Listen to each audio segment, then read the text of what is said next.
Good evening. It's Monday, March 29, 2021 here in Cebu City. I'm Cherry Ann Lim and this is SunStar Tonight.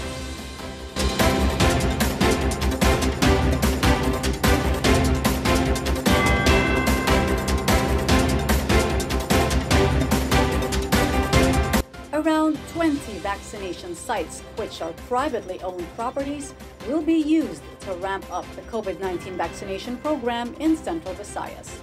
Shari Coronel reports.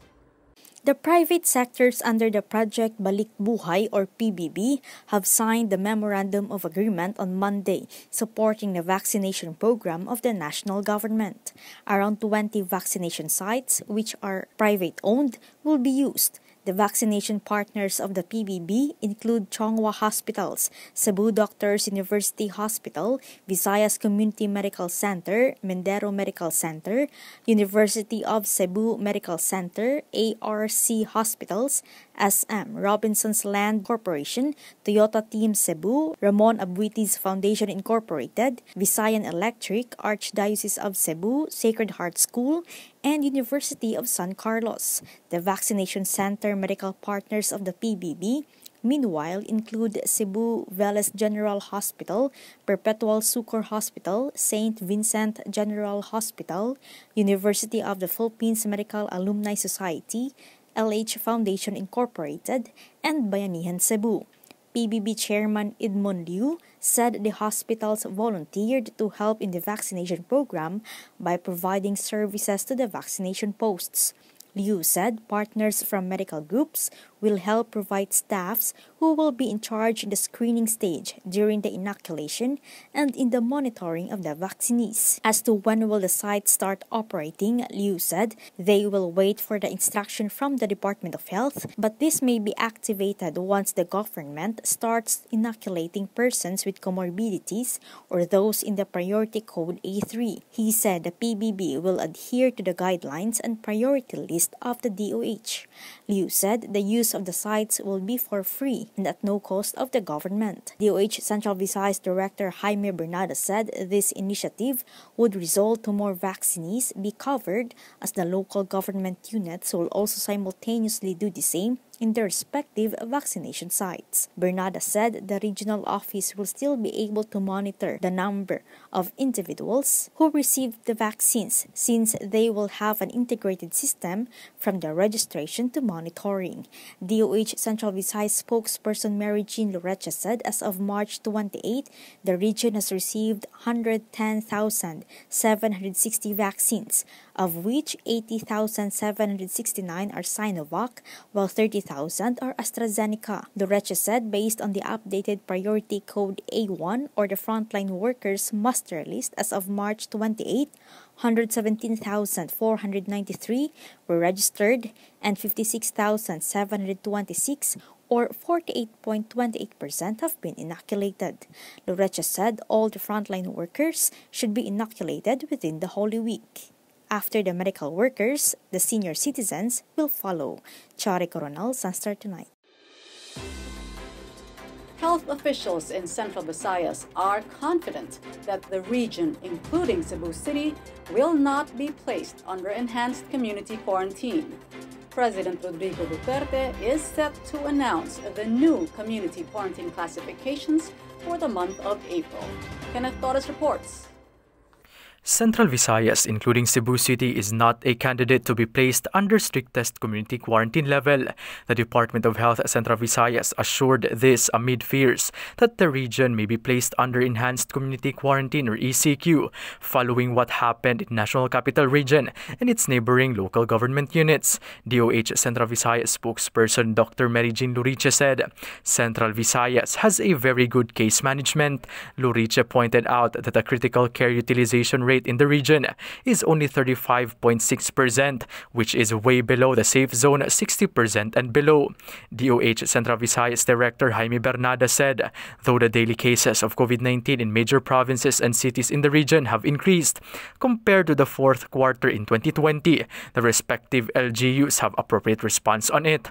As of March 28, the DOH 7 data showed that the total confirmed cases in the region has reached 48,930. Of the 48,930, 6,024 were active cases. Bernada said the government isolation facilities are also not congested due to the accredited hotel isolations. Bernadas said the hospitals were able to adjust immediately when the daily cases started to increase again around January this year. He said hospital beds as well as personnel were augmented right away. In Cebu City alone, liquor ban was re-implemented. Some barangays in the city too enforced strict community quarantine protocols, such as stay-at-home Sunday. Cebu City Mayor Edgardo Labella in a separate press conference said the city's EOC has been following the scheme of trace, isolate, and treat, which is effective in containing the spread of the virus. The country logged 10,016 new cases today, a new record high which brought the total cases to 731,894. Meanwhile, former President Joseph Ejercito Estrada has been hospitalized for COVID-19. His son, former Senator Jinggoy Estrada, said in a radio interview that he noticed his father is growing weaker. The former president tested negative on his first swab test. However, during the second test, his result yielded positive for COVID-19. Kenneth Torres, SunStar Tonight. The Cebu provincial government targets to allocate another 100 million pesos for the second round of the Sugbo Negosyo program. Chari Coronel reports. To help more Cebuano entrepreneurs recover from the effects of the COVID-19 pandemic, the Cebu provincial government is set to have a second round of the Sugbo Negosyo program. Governor Gwendolyn Garcia said the capital will pour another 100 million to uplift the economy of the province. The province is tentatively looking at July for the second round of the program. According to Sugbo News, the first round, which kicked off in December 2020, is about to end.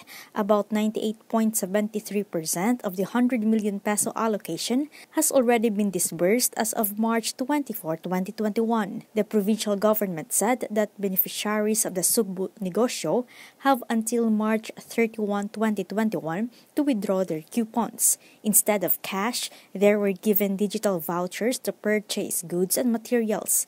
The Sugbo Negosyo core group is now focused on accrediting the legitimate, reputable, and credible suppliers or merchants. Sugbo Negosyo is an economic assistance program of the Cebu provincial government designed to fund micro and small businesses that have suffered losses due to the pandemic. Chari Coronel, SunStar Tonight.